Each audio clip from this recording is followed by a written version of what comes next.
ക്രൂശിച്ചാരേ, ക്രൂശിച്ചാരേ. യേശു പെട്ടെന്ന് നിന്നിട്ട് പറഞ്ഞു, അവനെ വിളിക്കുക. അവർ അന്ധനെ വിളിച്ച് അവനോട് പറഞ്ഞു, ധൈര്യമായിരിക്കൂ, എഴുന്നേൽക്കുക, യേശു നിന്നെ വിളിക്കുന്നു. അവൻ പുറങ്കുപ്പായം ദൂരെ എറിഞ്ഞ് കുതിച്ചു ചാടി യേശുവിൻ്റെ അടുത്തെത്തി.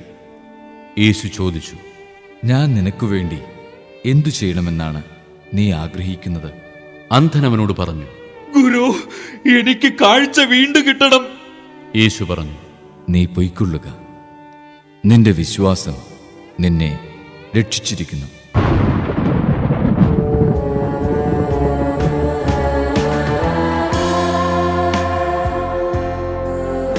തൽക്ഷണം അവന് കാഴ്ച ലഭിച്ചു. അവൻ യേശുവിനെ അനുഗമിച്ചു. ക്രൂശിച്ചാരേ, ക്രൂശിച്ചാരേ, ക്രൂശിച്ചാരേ.